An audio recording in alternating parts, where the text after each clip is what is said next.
Don't let your doubt cause you to not enter into the place where God needs you to be, where God has called you to be. You are ordained to be in the promised land. You are ordained to receive his promises for such a time as this. This is the time. This is the season.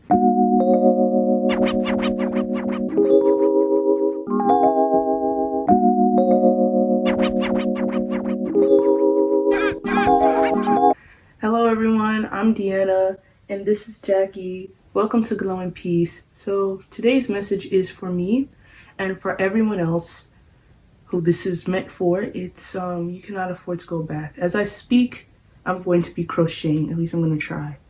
So if you're like me, you're in this new season in your life where the wilderness is no longer, you're no longer in the place of wandering, trying to figure things out, trying to understand why this pit of suffering and pain.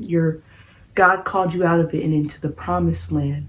Well, just like in the Bible, before you enter the promised land, you have to get to, I think it was the Jordan River. I'm studying my biblical history, so please bear with me. Also, I'm not really feeling that well, but there's a point to this. That you don't just go out wilderness, straight promised land. I'm in this in between step where I'm at the promised land, but I'm not really in it. Like where I'm receiving the grace flow. I'm right at Jericho. I passed the river. If I see the river, I'm gonna get the river name and put it here. Okay, I want to be biblically accurate as possible. But I'm right in the stage where I'm about to get this overflow of everything that God has for me, all the promises, everything I've been believing, and this is for y'all too. It's for me. And it's for y'all too. You're right on the edge. You're right on the edge of breakthrough. You're right on the edge of getting everything you petition the Lord for, everything that's according to God's will. You're right on the edge of receiving it, right? But what has to happen? They couldn't just walk right in to the promised land. They had to worship that thing. They had to praise God, and they had to worship that wall. Not worship the wall, but worship so that wall would fall. They walked around, they let up a shout of praise, and it fell. And in order, I'm fasting right now. I'm on a 21-day fast, and it's a little hard right now because it's just a lot of things are going on. I'm not really feeling that great. I'm just, my family it's just a lot. And I think it's more or less confirmation. The fact that it's getting tough is a sign. It's a sign that I'm right on the edge of breakthrough. I've been through a lot. If you haven't seen it, I will link the video or put it in the description box or put it at the end credits. If you see my testimony of dealing with cancer, I've been through a lot. I was diagnosed with cancer when I was 16, and then I had a relapse again at 17, 8 months later. And I went to college with fourth stage not lung cancer, fourth stage sarcoma in my lung, there's a difference. And it was the most trying time up to the point I graduated school. I've had the whole range of professors, from professors who were so loving and kind and would do anything to help me and help me excel in the class, to professors who couldn't care less, professors who they were like, okay, and so I understand you have cancer treatment, but the due date is the due date. And it was a lot of praying, a lot of pressing, a lot of praying, a lot of pressing. And a lot of times it's like for the longest time, every step I made for 2 steps forward was 20 steps back. And for 2 steps forward was 20 steps back. And it became so discouraging. Like, why am I even trying if I'm going to fail? But God revealed to me what's been happening it wasn't regression. It was almost like I was being propelled along by slingshots. Have you ever seen a slingshot? When you pull it back, then it goes forward. But if you're gonna ride another slingshot forward, in order to go forward, you have to be pulled back, because everything I didn't realize, but everything has been working for my good. Every mean professor, every illness, all my well, cancer begets other things. So from cancer, I have like nerve pain, I have bone pain. So it's like one thing begetting, it was just problems after problems after problems. More susceptible to COVID. I've had COVID twice.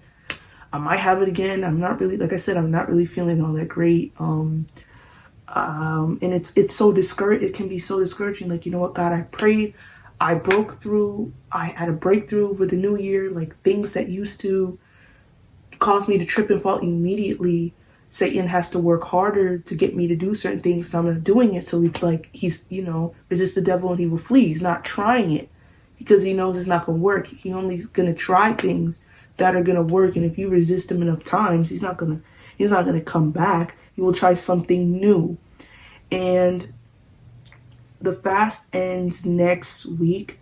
And I just declare that if I know if I hold on and I trust in the Lord, then something is going to break from my life permanently. The promised land will be entered. It's just after this fast, I just know that I'm about to receive, and you too. This is for us, but first and foremost, this is for me. I would never speak for y'all, to try and teach and say something that I don't apply for myself. This is for me because it is very hard. It has been a very long road. It has, Jackie's seen it. She's been with me on this path, and there's been a lot of sowing. And if you know what it takes, like you see a farm or if you garden, at the very least, you know what it takes. It takes patience. It takes time. When you see your plant, to see that plant in full bloom, right? Or to get the tomato, whatever it is that you're trying to harvest, the dedication, the work, the timing. You have to have precise timing. You can't plant things. You can't really plant things in Connecticut in the winter. It doesn't work. You have to have the right timing. And for the past 5 years, it's just been this more or less consistent timing of sowing, digging up the earth, just being uncomfortable, being in pain. But now what's happening is the things that I've been planting, they're starting to bud. Before the plant or the flower or whatever gets to full bloom, you see the little bud. It's like, it's just because what it is, it's a sign of growth. And that's what it is. I'm seeing a bud, and I'm about to see it in full bloom, because we all know that a bud is not going to stay a bud for for a long time. And suddenly, it could start, it could just be a little bud, and then boom, a full bloomed plant, flower, whatever. So I just declare right now, today, that by the end of this fast, if you're not fasting, by the end of this month, or the end next week, by the end of this month, that there's going to be a breakthrough in our lives, a true breakthrough. But you can't afford to go back. For you to break through, you can't go back. What if the children of Israel walked around Jericho for the 5th time and were discouraged because it didn't fall? There are two things in that. What if they were so discouraged that they kept walking and nothing's happening, then they went back into the wilderness? That's their actions would have led them back. They would have let their doubt and their discouragement lead them back into a place that was only meant for their refinement. They weren't meant to stay there. They were meant to go to the promised land.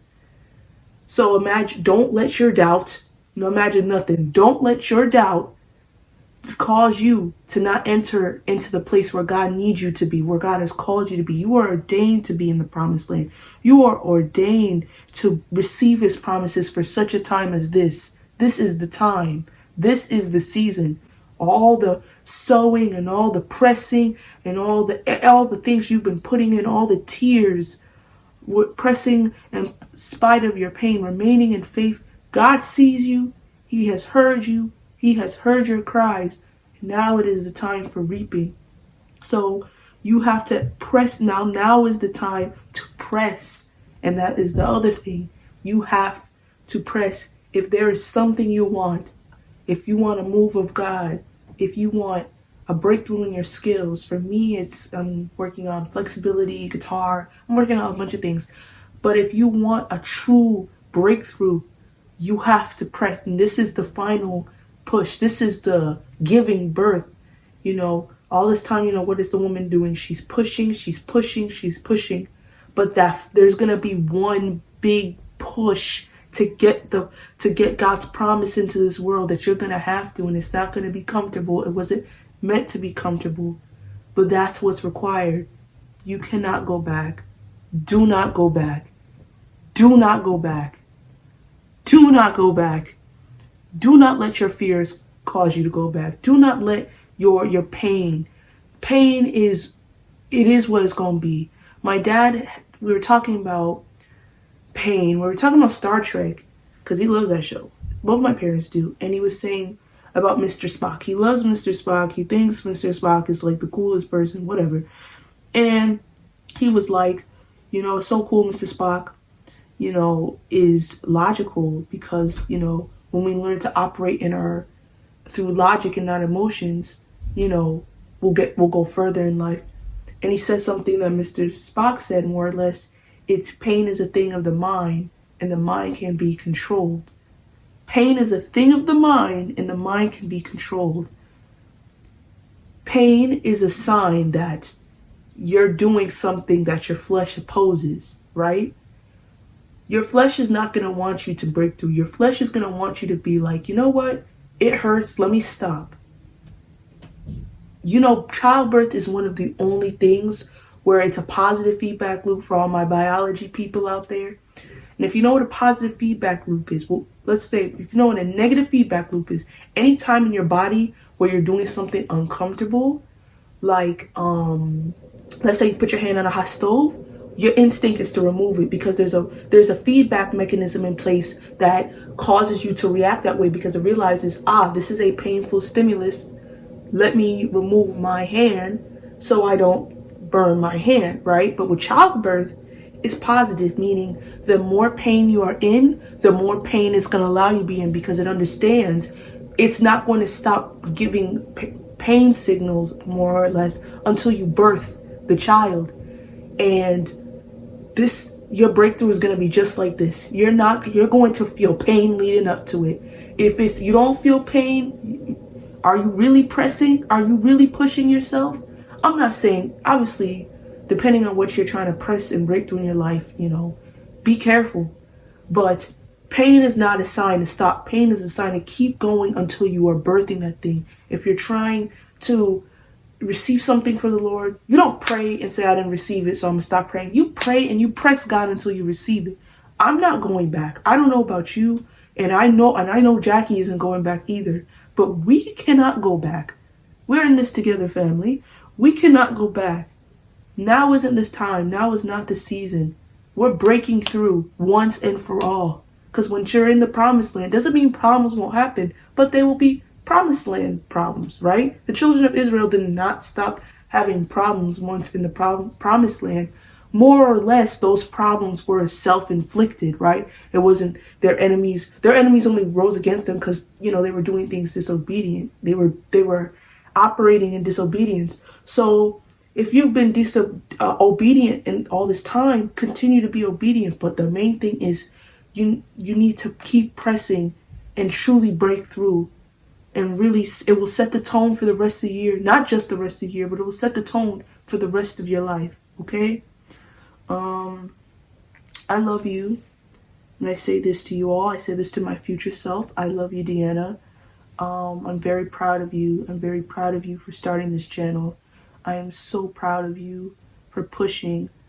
YouTube is not an easy thing, and you're realizing this now. Yeah, it's not an easy thing, but you're going to have to keep pushing in this too, because you don't know what's going to happen. No, actually, you do know what's going to happen. In a year or so, you're going to look back and you're going to be like, I'm so glad I pushed in spite of what the stupid analytics said. I'm so proud that I trusted in the Lord when he said, and I'm going to read Philippians 1:6, being confident of this very thing, that he which began that he which hath begun, there you go, a good work in you, will perform it until the day of Jesus Christ. He began a good work in us. Okay, Deanna, and both of us.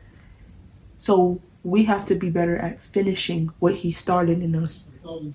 We have to be better at finishing what God started, okay? All right. I said a lot here. Go back over this video a couple times and let it marinate, all right? I love you. Jackie loves you too. And we'll see you guys in the next video.